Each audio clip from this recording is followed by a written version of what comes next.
사랑의 아버지 하나님, 이 시간 우리가 여세 동안 힘써 일하고 예배를 드릴 수 있도록 인도하시니 감사합니다. 각자의 처소에서 함께 마음 모아 모인 모든 주의 백성들에게 복을 허락하여 주시옵시고, 특별히 선포되는 말씀 위에 주님 은혜 베풀어 주셔서 주의 종의 입술을 통하여 나오는 모든 말씀이 하나님께는 영광이 되고 주의 백성들에게는 은혜가 될 수 있도록 인도하여 주시옵소서. 이 시간 시종을 주님께 의탁드리오며 이 모든 말씀을 우리를 사랑하셔서 죄에서 구원하여 주신 예수 그리스도 이름으로 감사하며 간절히 기도합니다. 아멘.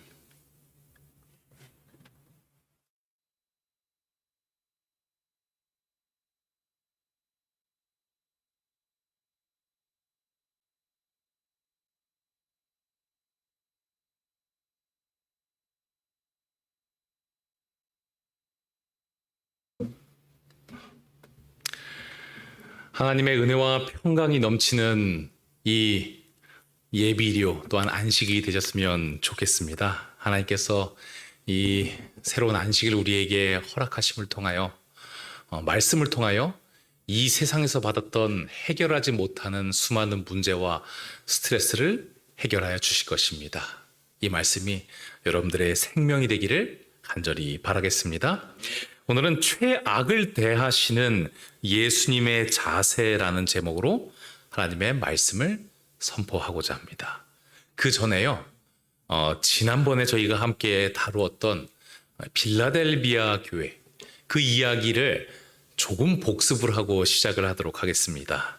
그때의 설교 제목은요, 구원으로 이끄는 매혹적인 화법이라는 설교 제목이었습니다. 이 빌라델비아 교회에게 예수님께서 무엇이라고 말씀을 하셨기에 예수님의 그 말씀이 유혹이라고 느껴질 정도로 아름다운 말씀이었나?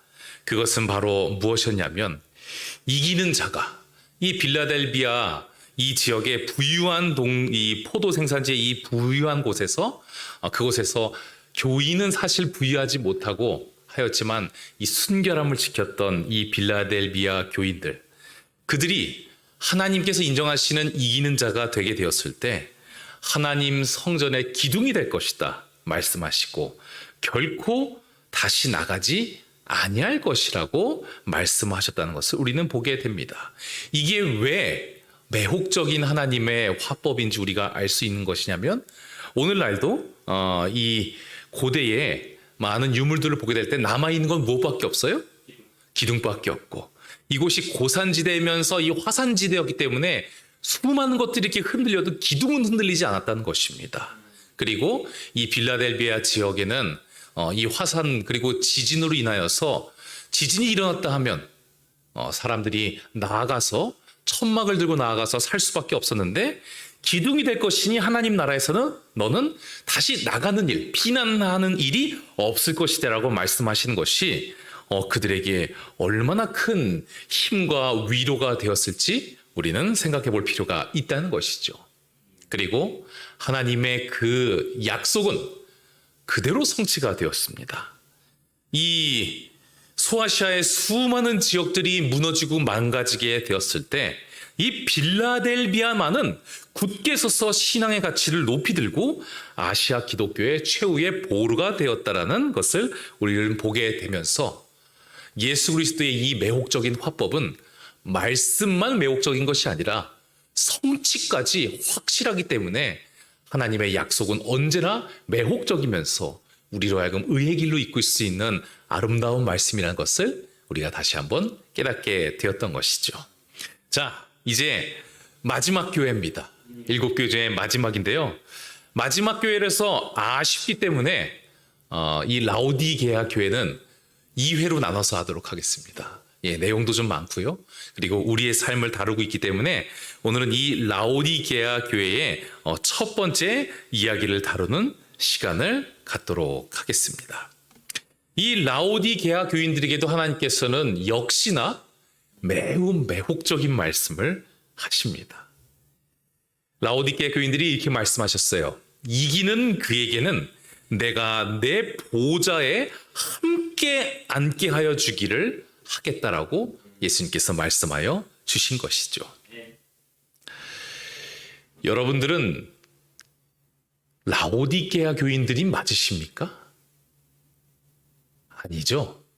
36서울병원교회 교인 아니면 혹시 다른 교인분들이 듣고 계시면 각자의 출석하는 그 교인들이시죠. 하지만 우리는 영적인 라오디게아 교인일 수가 있습니다. 우리가 만약 영적으로 라오디게아 교인이라면 우리는 이 기별을 오늘 반드시 최선을 다해서 집중해서 들어야 하는 그러한 상황에 처하게 된 것이죠. 역사주의적인 해석으로는요, 지금 세상 사는 사람 한 명도 빼놓지 않고 다 라오디게아 교인이라고 말씀을 합니다. 왜냐하면 이 빌라델비아 교인들을 재림 운동을 했던 교인들이니 그 뒤에 사람들은 다 라오디게아 교인이라고 명명을 하는데, 말씀드리지만 이 계시록은 역사적인 측면도 우리가 역사주의로도 해석을 해야 되지만 각 교회마다 영적인 의미를 각 성도들의 상태에 따라서 내가 해당되면 그것을 더욱더 간절히 받아들여야 하는 그런 것도 분명히 있는 것이죠. 우리는 이 라오디게아 교회 교인인가, 영적으로 그러한 교인인가에 대해서 우리가 살펴보고 그냥 아무한테나 이렇게 뿌리는 그런 말씀이 아니라 정말 나를 위해서 하시는 말씀인가에 대해서 깊이 고민해 볼 필요가 있다는 것입니다. 라오디게아 교회 여러분들 이 설교를 통해서 얼마나 많이 들으셨습니까? 그놈의 뭐예요? 뜨뜻미지근한 이 말씀 들으면서 얼마나 죄책감을 많이 느끼셨나요? 저도 많이 느꼈고 지금도 느낍니다. 예수님이 마지막 시대의 사람들을 특별히 나를 들어서 뜨겁지도 않고 차갑지도 않고 뜨뜻미지근한, 아무리 봐도 그렇게 내가 뜨거운 적이 있었나라는 생각도 들면서 사실은 이 계시록 3장 21절에 있는 이 말씀들, 이 라오디게아 교회를 향한 말씀 자체가 읽고 싶은 말씀이 아닐 수도 있다는 것을 여러분께 함께 말씀을 드리는 것입니다. 하지만 정말 우리가 영적으로 라오디게아 교인이 맞다고 한다면 우리는 오늘 이 말씀의 깊은 의미까지 우리의 마음속에 새겨야 우리가 어떠한 자가 될 수 있어요? 이기는 그가 될 수 있다는 것입니다. 무조건 이겨야 합니다. 이기지 않으면 구원도 없기 때문입니다.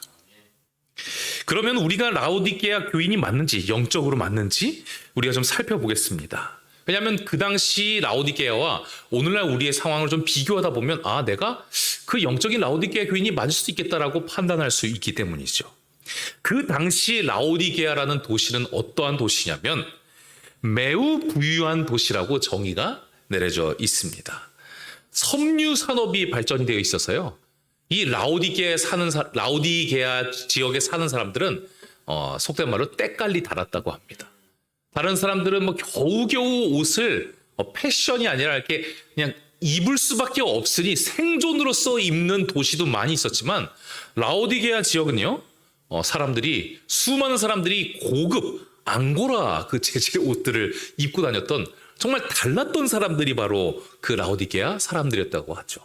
왜냐하면 그 라오디게아 지역에 섬유 공장, 이 옷감 공장이 너무나도 많았고, 그렇기 때문에 다른 곳에선 비싸게 팔지만 이 라오디게아 시민들은 그 고급스러운 옷감을 저렴하게 구입해서 입고 다닌, 정말 모든 모습 자체가 옷으로부터 달라 보였던 사람들이 바로 라오디게아 사람들, 시민이었던 것을 우리는 알 수가 있죠.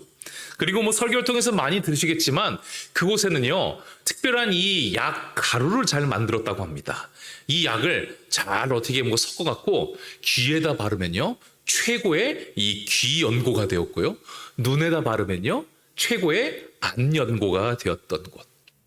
정말 옷도 그렇고 그곳에 의학적인 부분이나 그리고 수많은 그런 유흥을 즐길 만한 그러한 경기장, 극장, 돈이 많으니 끝도 없던 지역이 어디였어요? 바로 이 라오디게아 지역이었던 것을 우리는 알 수가 있는 것입니다. 여러분, 혹시 댁에서 옷을 살 것 때문에 고민하십니까? 아니면 버릴 것 때문에 고민하십니까? 생각보다 많은 가정들이 이제는 입을 수는 있지만, 생존을 위해서는 입을 수는 있지만 내 스타일에 안 맞거나 사이즈가 맞지 않는 옷을 버려야 할 것이 많아서 더 고민인 그러한 시대에 우리가 살아가고 있지는 않습니까? 예전과 비교하면 우리는 이런 것을 고민할 정도로 부유한 삶 가운데서 살아가고 있는 백성인 것이고, 그리고 우리는 이 안약과 귀약을 취급하고 의술에 대해서 신뢰가 있었던 그들처럼 오늘날 우리는 가까이 우리의 몸을 고칠 수 있는 그러한 의원 그리고 의술의 인프라가 구축된 곳에서 우리는 살아가고 있음을 고백하는 것이죠. 우리는 정말 부유한 삶을 살아가고 있는 것이죠. 이 당시 라오디게아는요, 정말 대단한 사건을 일으킵니다. 그것은 무엇이냐면 이 로마 지역의 전역에, 특별히 이 소아시아 지역에 엄청나게 큰 지진이 있었습니다. 그래서 황제가 이 지역에 전부 구호금을 보내기로 했어요. 그런데 라오디게아 사람들은요, 이 도시가 그렇게 망가졌음에도 불구하고 황제 폐하 괜찮습니다. 그냥 그 돈 아끼셨다가 뭐 궁궐이나 조금 더 지으시죠. 이러면서 이거 뭐 우리가 다 해결할 수 있으니 뭐 신경 쓰지 마십니다. 거들먹거리면서 우리는 이 엄청난 재난도 충분히 복구할 만한 이 재정의 자립도를 가지고 있습니다. 우리는 스스로 다 해결할 수 있습니다 하고 할 정도로 다른 도시들하고는 차원이 다를 정도로 부유했던 도시가 바로 어느 도시였어요? 라오디게아였다는 것입니다. 우리는 이 영적으로 라오디게아 교인과 흡사한 환경 가운데서 혹시 살아가고 있지는 않습니까? 그리고 그들은요, 어떠한 삶을 살아갔냐면 자신의 삶에 이 여윳돈이 넘치다 보니까 유흥을 통한 행복의 비중을 굉장히 크게 생각했던 백성들이라고 합니다.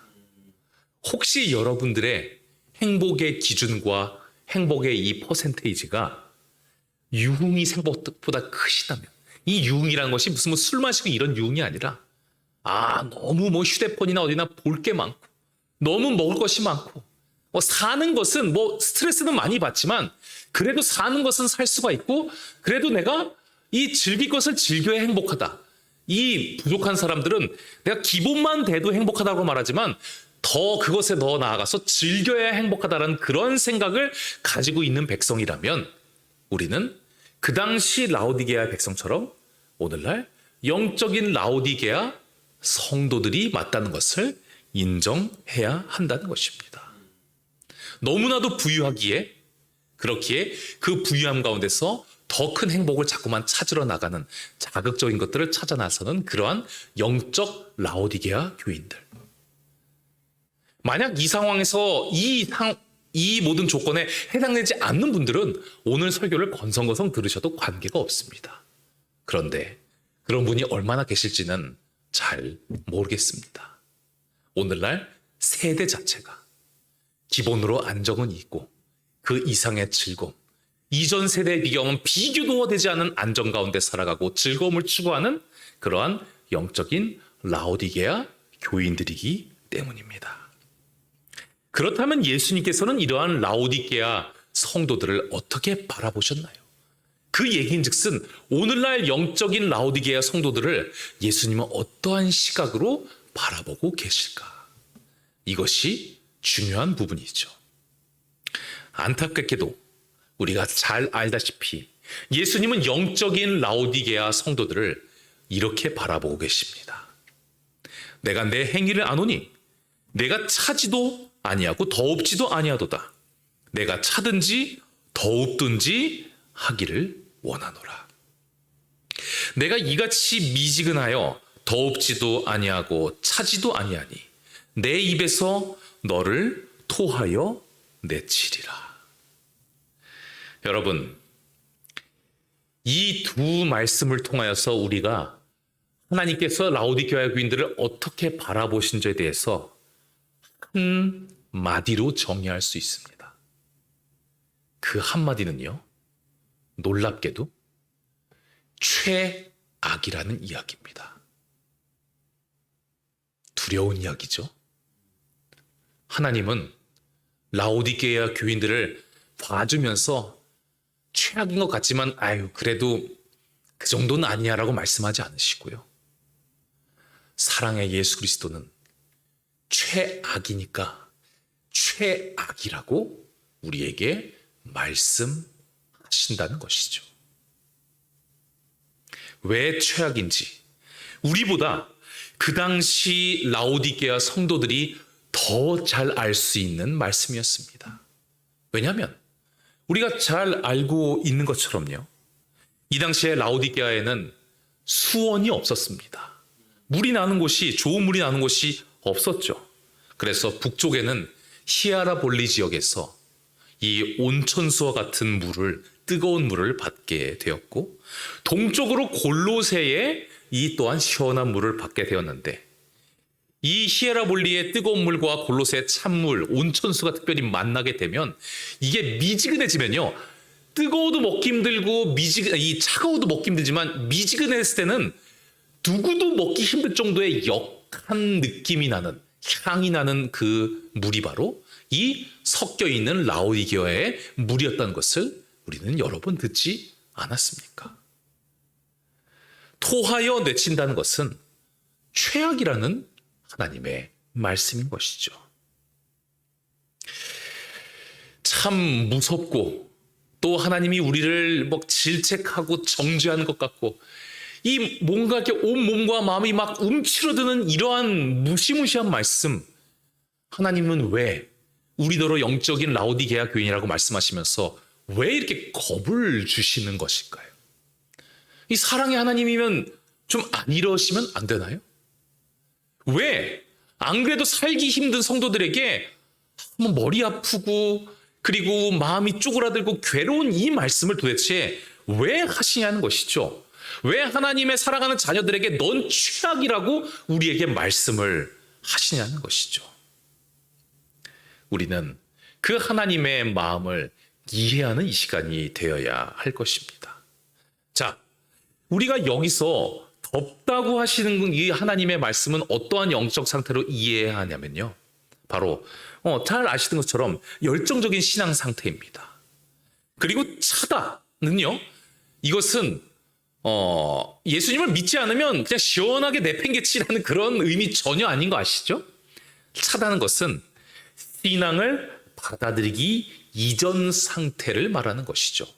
그러니 이 미지근한 상태가 최악이라고 말씀하신 이유는 바로 무엇이냐면 뜨거운 게 물론 제일 좋지만 더운 게 좋지만 차라리 한 번도 덮여지지 않은 덮여진 역사가 없는 예수님의 사랑을 제대로 받아본 적도 없는 그 차가운 상태에 있는 사람이 미지근한 상태의 사람보다 훨씬 더 좋은 기회를 가지고 있고 오히려 영적으로 낫다. 그러므로 다시 말씀드리지만 미지근한 게 최악이라고 예수님께서는 우리에게 말씀하여 주시는데 왜 이렇게까지 우리에게 말씀하시냐는 것에 대한 질문을 오늘 우리가 풀어야 하지 않겠습니까?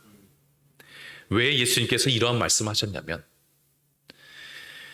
그래도 차가운 것보다 미지근한 게 좀 낫지 않습니다라는 그러한 생각을 하는 사람들이 오늘날 교회에 많이 있을 게 뻔하기 때문에 우리에게 이러한 말씀을 하여 주셨다는 것입니다. 여러분, 혹시 집에서 비빔면 만들어서 드셔본 적이 있으십니까? 예, 특별히 여름에 이 시원한 비빔면, 제가 상표는 일부러 가렸습니다. 이 시원한 비빔면 만들어서 이렇게 잘 씻어서 이렇게 비벼서 먹게 되면요, 얼마나 행복했는지 모릅니다. 그런데 이 스스로 이제 전 비빔면 좀 자주 만들어 먹었었는데 비빔면을 만들다 보면요, 아차 싶을 때가 있어요. 언제 아차 싶으냐면요, 얼음이 있나 할 때 아차 싶습니다. 그래서 냉동실을 열었어요. 그런데 냉동실 안에 얼려놓은 식용 얼음이 없게 되었을 때, 그때부터 비빔면을 끓이는 대부분의 사람들은 기분이 썩 좋지 않을 것입니다. 왜냐하면 이 비빔면은 어떻게 해야 돼요?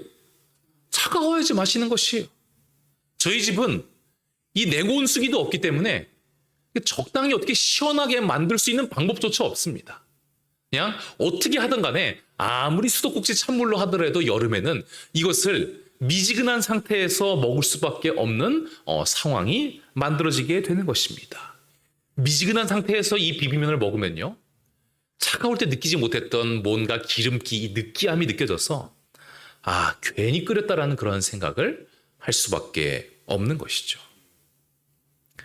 그런데 최근에 이 백 주부께서 새로운 레시피를 좀 알려주셨어요.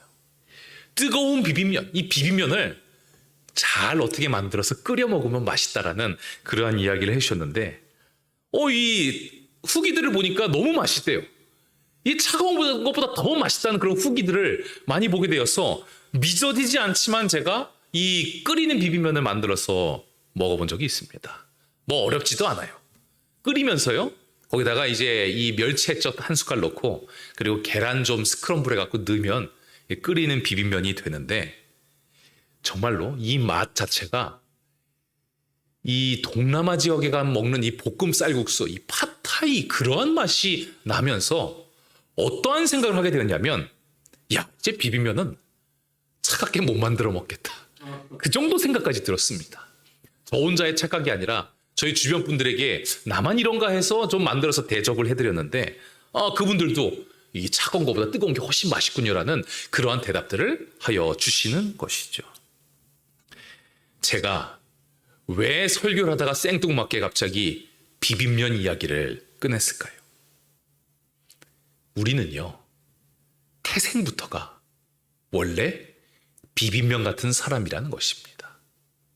무엇이냐면 뜨거운 게 제일 좋고요, 안 되면 차갑게라도 먹어야 하는데, 우리가 만약 미지근해진다면 우리의 신앙이 뜨겁지도 않고 차갑지도 않고 미지근한 상태는 마치 이 비빔면처럼 원래 우리의 태생 자체가, 본질 자체가 미지근해지면 최악인 그러한 상황이라는 것을 말씀드리려 이 이야기를 드렸던 것이죠.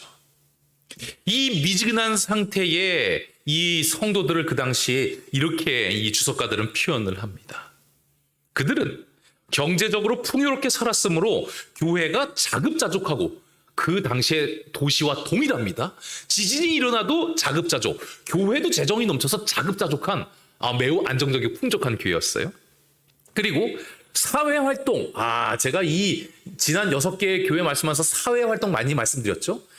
우리 교회는 사회활동을 아주 열심히 합니다. 세상 사람들에게 칭찬받는 그러한 교회입니다. 이 사회활동이 뭔지 말씀드렸죠. 이방신들 같이 섬기는 그런 사람들과 섞여갖고 뭐 재물도 같이 먹는 이런 게 사회활동입니다. 사회활동도 활발했으나 영적으로는 그리스도께서 칭찬하실 것이 단 한 가지도 없었다. 여러분, 7교회 중에서 심지어 4대 교회도 그나마 칭찬이라도 하나 있었는데, 라오디게아 교회는 유일하게 칭찬이 없었던 교회임을 여러분들이 잊지 말아야 한다는 것입니다. 칭찬이 하나도 없었다는 것은 정말 최악의 교회였다는 것을 우리는 기억해야 한다는 것이죠. 그러므로 혹시 여러분들 스스로 생각하시기에 제가 여러분들 전부를 말씀드린 게 아닙니다. 내가 처음 침례받고 예수님을 받아들였을 때 그 감동, 그 뜨거움보다 비교해서 너무도 미지근하고 내가 이게 뭐지? 라는 그러한 생각을 혹시 자주 하시는 분들이 계시다면, 예수님은 여러분들에게 가감하지 않고 이기는 자가 되기에는 최악이라고 말씀하십니다. 슬프죠.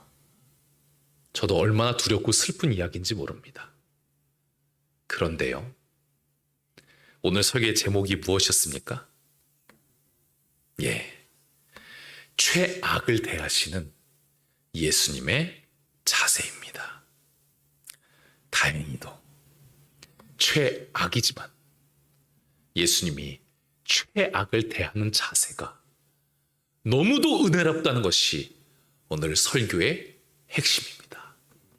우리가 최악인 것은 크게 중요하지 않고 예수님이 최악의 상황들을 잘 대처해 주는 것이 오늘 말씀의 핵심인 것이죠.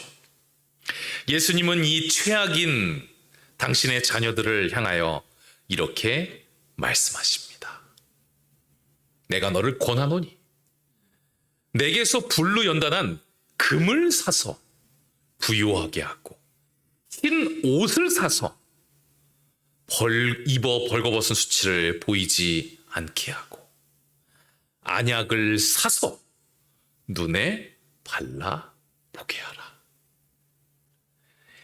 이 말씀은요, 우리가 어떻게 이해하는 것인가? 영적인 의미가 여러 가지가 있습니다.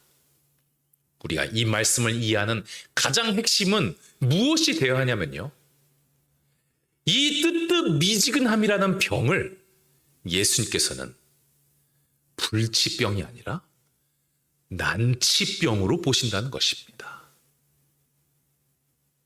별 차이가 없는 것 같으신가요? 어마어마한 차이임을 잊지 않으시는 하나님의 자녀들 되시기를 진심으로 바라겠습니다.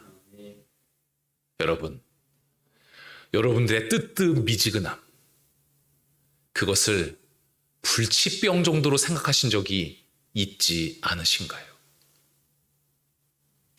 사람은 자신이 뜨뜻미지근해지면요, 두 가지 중에 하나를 선택할 수밖에 없습니다. 첫 번째, 내가 다시 뜨거워질 자신이 없으니 성경을 바꾸는 것이죠. 나를 바꾸는 게 아니라 성경의 기별을 바꾸는 겁니다. 미지근해도 관계 없다라고 이해하는 것이 첫 번째 방향입니다. 나는 예수님의 자녀니 뭐 미지근하면 어떠냐? 어쨌든 날 구원해 주실 건데. 미지근해도 된다는 것이 첫 번째 주장이 되는 것이고, 그리고 두 번째, 나의 영적 미지근함을 그냥 불치병으로 인정하는 것입니다. 뭘 어떻게 해도 하나님, 저는 예전에 세상보다 하나님을 더 뜨겁게 사랑한 것 같이 그렇게 될 수가 없을 것 같습니다. 제가 저를 잘 아는데요, 저는 이 세상에 즐거운 것들이 너무 많고 그냥 깔끔하게 어차피 어려우니 세상에 즐길 거 다 즐기다가 뭐 구원 못 얻으면 어떡합니까?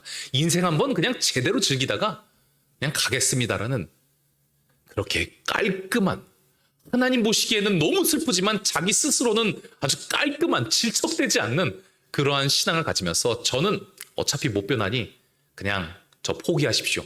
좋지 않습니까? 이러한 두 번째 방향. 두 가지가 뭐라고요? 미지근해도 된다. 하나님의 말씀을 바꾸거나 하나님의 말씀을 인정하면 저도 바꿀 수가 없습니다. 이 두 가지로 바뀌게 된다는 것이죠. 두 가지의 공통점은 둘 다 저는 절대로 이 미지근함이 다시 뜨거워질 수 없습니다. 이것은 하나님도 아시겠지만 불치병입니다라고 생각하고 이야기하는 것이죠. 하지만 정말 다행히도 하나님께서는 아니야, 너는 안 된다고 불치병이라고 하지만 그거 난치병이야. 못 고치는 게 아니라 좀 힘들어 보이지만 내가 함께하면 반드시 고칠 수 있는 병이야. 너는 이제 다시 차가워지면 안 돼. 그건 알지? 너는 다시 뜨거워지는 것밖에 없는데 넌 다시 뜨거워질 수 있어. 어떻게? 아니, 내게 와서 좀 약을 사라. 금도 좀 사고 흰 옷도 좀 사고 그리고 안약도 좀 사서 그렇게 하면 충분히 고칠 수 있다고 예수님께서는 말씀하여 주신다는 것이 얼마나 은혜로운 예수님의 시각인 것입니까? 우리가 우리의 운명을 결정을 해버리고 저는 안 됩니다, 저는 구원 못 받습니다, 아니면 요 모양 요 꼴로 살아도 구원 받습니다라는 이상한 생각을 하고 있음에도 불구하고 아니다, 너는 최악이다, 하지만 최악도 구원을 받을 수 있다라고 말씀하신 예수님, 이것이 얼마나 정확하고 얼마나 우리에게 큰 은혜를 주는 예수님의 시각이요 예수님의 제안인 것입니까? 예수님께서는 얼마든지 가능하다고 수많은 예수님의 제자들을 통하여서 보여주셨습니다. 예수님의 제자들, 그 무리들 자체가 정말 몹쓸 사람들이었어요. 처음에는 뜨거웠습니다. 예수님이 오라고 하시니 뭐 그물을 던져주고 왔다는 것은 그냥 어부가 자기 그물 하나 던지는 것도, 그물도 꽤 비싸잖아요. 그게 아니고 이 야고보, 요한이 그물 던졌다는 게 무엇입니까? 그 앞에 있는 그 부잣집 아들들이었는데 그 앞에 있는 배와 모든 재물을 다 버리고 왔다는 거예요. 뜨겁습니까? 차갑습니까? 차갑던 이들이 매우 뜨거워졌어요. 팔팔팔 끓습니다. 근데 이 친구들이 나중에 뭐 했어요? 예수님의 우편과 좌편에 좀 앉으면 안 되겠습니까? 뜨거움이 다 식어버렸어요. 다 뭐가 됐어요? 다시 세상, 이 정치 이쪽에 이제 관심이 많아지게 된 것입니다. 얼마나 치졸한지 엄마한테 얘기해서 어머니가 우리 아들을 우편 좌편에 좀 해주시면 안 되겠습니까? 그 정도로요. 그 뜨거운 온도가 식어버린, 어찌 보면 세상 사람들이 보기에는 저 불치병이다라고 말할 정도로, 예수님이 옆에 있는데도 저 모양 저 꼴이라고 말할 정도로 최악인 사람들이 누구였어요? 예수님의 제자들이었습니다.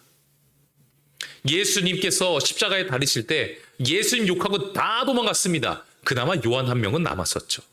그런데 이 도망갔던 제자들, 그리고 예수님께서 돌아가셔서 부활하지 않으시자 우리 인생 끝났어 라면서 좌절하면서 갔던 이 엠마오의 제자들에게 예수님께서 나타나셔서 뭐라고 말씀하셨냐면 성경에 대해서 풀어주십니다. 그러자 그들이 그 차갑게 식어버린 것도 아니고 예수님을 잊지도 못해요.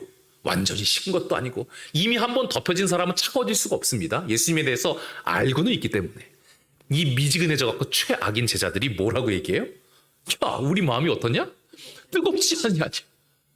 예수님이 증명하신 것입니다. 미지근한 최악이 하나님의 말씀을 통하여서 성경을 풀어서 가지게 되면 다시 팔팔 끓을 수 있다고 예수님께서 증명하신 것이죠. 예수님을 배반한 제자 중에 최악이 베드로입니다. 예수님께 쌍욕을 했다고 기록이 되어 있지 않습니까? 그런데 예수님은 이 베드로에게 나의 양을 먹이라고 하면서 이렇게 말씀하시죠. 내가 젊어서는 스스로 띠띠고 원하는 곳으로 가겠지만 늙어서는 내 팔을 벌리리라. 이건 무엇이냐면요, 베드로의 열정적인 죽음을 예수님께서 말씀하신 겁니다. 베드로가 어떻게 죽었죠? 십자가에 거꾸로 매달려서 죽었습니다.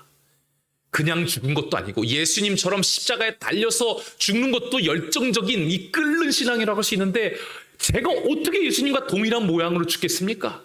제가 예수님을 따르는 하되 저는 예수님과 동일하게 못하니 거꾸로 달려 죽겠습니다. 저는 예수님에 비하면 아무것도 아닙니다 하면서 주를 위하여 열정적인 죽음을 선택했던 이 베드로, 그토록 차가워지고 예수님을 부인했던 이 뜨뜻미지근했던 이 베드로, 그가 이렇게 뜨끈뜨끈해진 겁니다. 여러분, 예수님이 된다면 되는 것입니다. 예수님이 저를 잘 몰라서 그런 말씀하십니다가 아니라, 저보다 더 능력 있으신 예수님께서 된다고 하면 그냥 되는 걸로 믿으시면 되는 것이죠. 마가가 여러분들 어떤 사람인 줄 아시죠?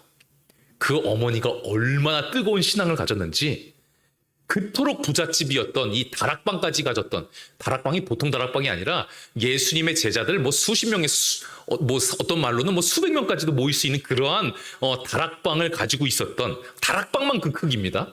집이 아니라 그 정도로 부자였던 이 마가의 어머니가 목숨 걸고 예수님과 제자들을 이 아지트로 자주 모이게 해줍니다. 그 옆에서 이 꼬마 누구요? 마가가 이제 같이 뜨거워진 것이죠. 와, 이런 게 있구나. 예수님 너무 좋으시다. 뜨거워졌어요. 그런데 그 뜨거움이요, 어설프게 뜨거워졌다는 것이 증명된 것이 바로 이 사도행전 15장에 등장한 것처럼 바울이 마가 얘 전도여행 못 데려갈 친구라고 이 선언을 하게 된 것이죠. 왜냐하면 이 1차 전도여행 때 마가가 뭐 했어요? 정확한 이유는 나오진 않지만 연약해갖고 전도여행하다 도망가 버렸거든요.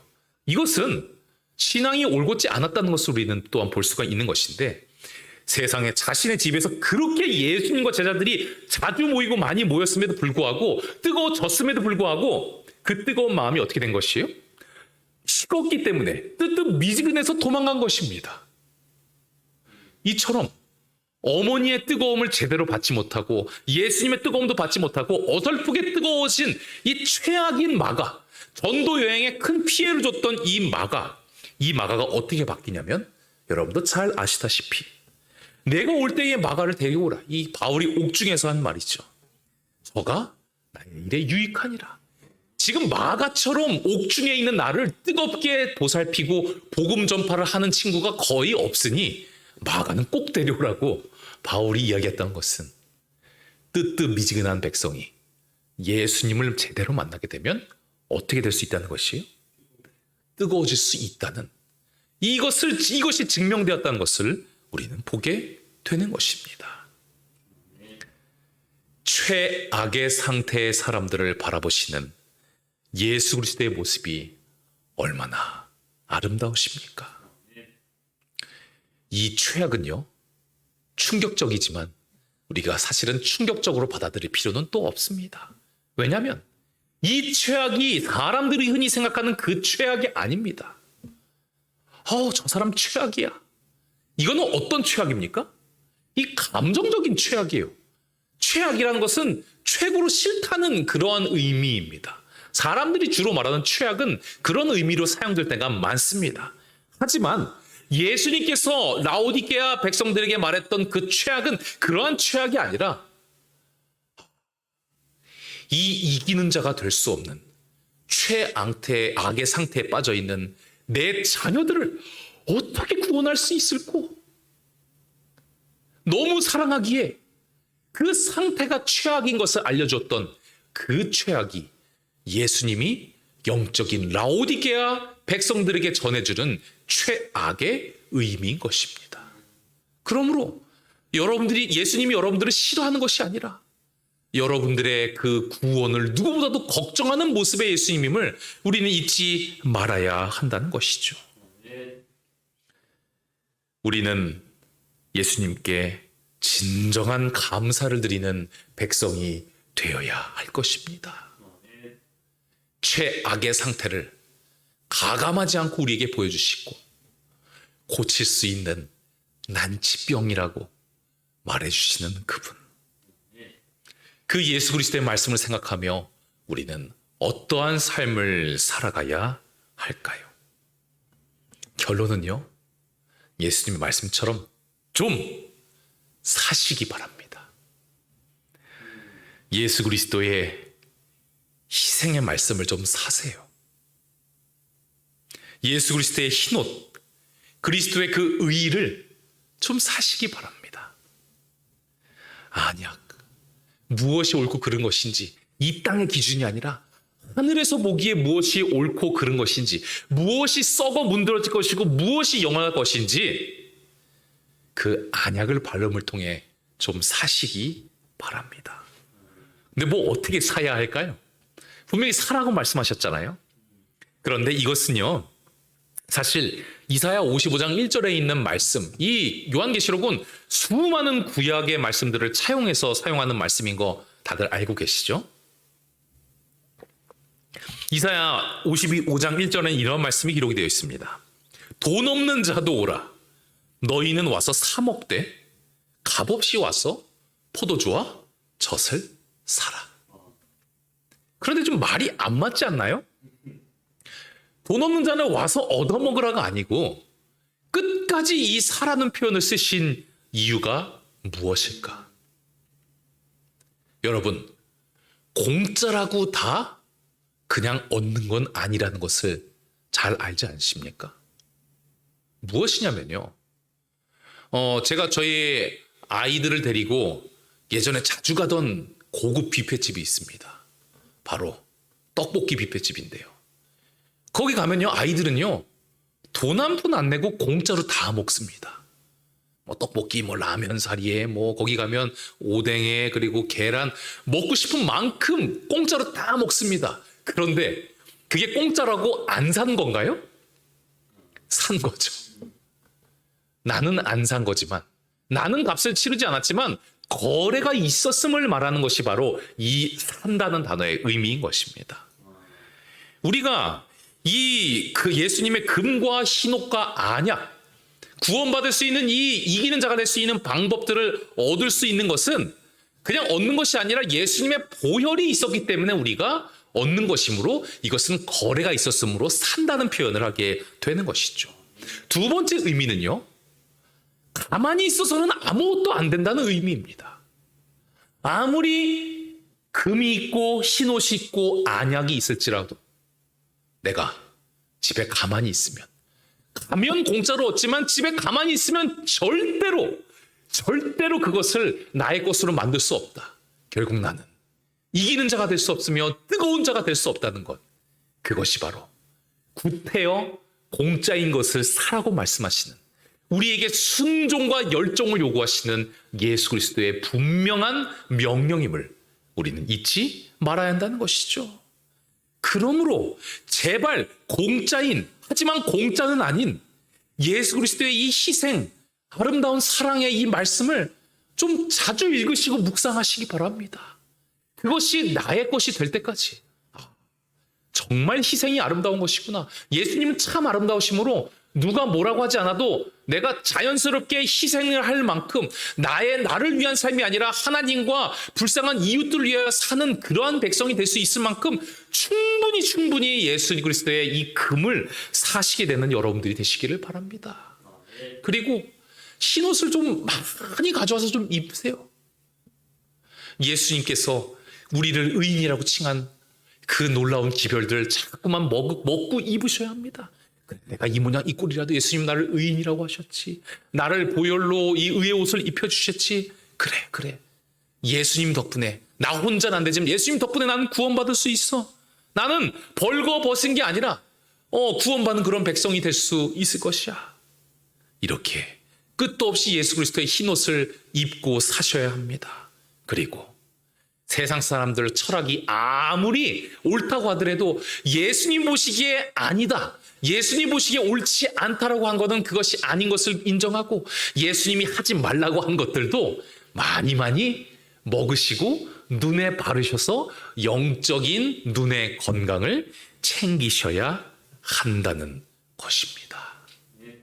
그러므로 하나님의 백성들이시오, 불치병이 아니라 난치병이 됨을 감사하시고, 그리고 예수님께서 무조건 나을 수 있는 이 약들을 준비해 놓으시고 공짜로 살아가라고 하신 그 예수 그리스도의 말씀을 기억하고 충분한 노력을 통하여 이 모든 것을 사게 되는 하나님의 백성들 되시기를 간절히 바라겠습니다. 7교회에 이기는 자에게 주신 약속, 우리 에베소 교회부터 한번 보도록 하겠습니다. 이 문학적으로도 영적으로도 얼마나 깊은 의미가 있는지 저도 이 주석을 연구하면서 처음으로 깨닫게 된 것이어서 여러분께 소개하도록 하겠습니다. 우리 이기는 자에 대해서 여러 가지 이야기를 듣게 되었죠. 에베소 교인들에게는요, 이기는 자에게 생명나무 열매를 주신다고 말씀하셨습니다. 자, 근데 재미있게 갑니다. 두 번째, 서머나 교회에서 이기는 자들에게는요, 생명의 면류관과 둘째 사망을 면제시켜준다는 그러한 약속을 하여 주셨습니다. 버가모 교회, 좀 이상하죠? 이게 모양이? 1, 2, 3 이렇게 가는 것을 여러분들 눈치채셨을 겁니다. 이게 제가 지어놓은 것이 아니라 성경에 있는 것 그대로 개수가 이렇게 적용이 됩니다. 버가모 교회는 감추인 만나와 흰돌 새 이름을 주겠다고 약속을 하셨죠. 두아디라 교회는 만국을 다스릴 권세, 철장 다스릴 권세와 그리고 질그릇을 깨트릴 만한 권세, 그리고 새벽별을 주신다고 약속하여 주셨습니다. 이 4대 교회에게는요, 그리고 흰옷, 그리고 예수님과의 동행하는 그 능력과 그리고 생명책의 이름, 아버지 앞에 신, 천사 앞에서 시인할 것이라는 5가지의 약속을 허락하여 주셨어요. 그러면 빌라델비의 교회는 몇 개를 약속하셨을까요? 6가지를 약속하셨습니다. 시련 때 내가 너희를 지킬 것이다. 이기는 자가 되면 기둥이 되게 할 것이다. 나가지 않게 할 것이다. 하나님의 이름을 줄 것이고 새 예루살렘의 이름을 너에게 줄 것이고 그리스도의 새 이름을 너에게 줄 것이다. 6가지를 이야기하신 겁니다. 그러면 라오디게아 교회에게는 몇 가지를 약속하셨을까요? 7가지 같죠? 놀랍게도 1가지만 약속하셨습니다. 왜 1가지만 주시겠다고 약속하셨을까요? 보좌 함께 앉는다는 것은 위에 있는 모든 이 나무와 같은 약속들을 전부 포함하기 때문입니다. 그 이야기인즉슨 최악의 사람들에게 최고를 주신다는 것. 예수님의 옆에만 앉아 계시면 모든 것을 다 누리게 된다는 것이죠. 우리는 하나님 앞에 나아가서 하늘에서 예수님 옆에 그 보좌에 앉게 될 것입니다. 그것은 가장 힘든 백성을 최악이라고 싫어하는 예수님이 아니라 가장 위급하고 가장 불쌍한 백성이기에 너희들 최고를 바라보며 내가 주는 약들을 사지 않겠느냐고 말씀하시는 예수 그리스도의 모습. 그 예수님을 잊지 않는 우리가 되었으면 좋겠습니다. 오늘의 말씀을 마치도록 하겠습니다. 기도하겠습니다. 우리의 구원자 되시는 아버지 하나님, 우리의 잘못된 영적 상태를 가감없이 들려주심에 감사드립니다. 하지만 뜨뜻미지근한 최악의 백성들이 다시금 펄펄 끓는 뜨거운 백성이 될 수 있음을 예수님의 제자들을 통하여 보여주심에 감사드립니다. 영적인 라오디게아 교인들이 반드시 주님께서 주시는 금과 흰 옷과 안약을 통하여, 그것은 삶을 통하여, 말씀을 통하여 다시금 뜨거워지며 이기는 자가 될 수 있음을 우리에게 알려주심에 감사드립니다. 아버지 하나님, 다행히도 우리의 질병이 불치병이 아니라 난치병이라고 말씀하여 주셨사오니, 어렵지만 예수께서 주시는 선물을 사면 나을 수 있다고 말씀하여 주셨사오니, 우리의 영적인 뜨거움을 위하여서 예수 그리스도의 말씀을 충분히 사서 입고 먹고 바르는 백성 될 수 있도록 인도하여 주시옵소서. 우리의 모든 품성을 판단하시고 어루만지시고 사랑의 품성으로 변모시켜 주시고 바꾸어 주실 예수 그리스도 이름으로 간절히 기도드리옵나이다. 아멘.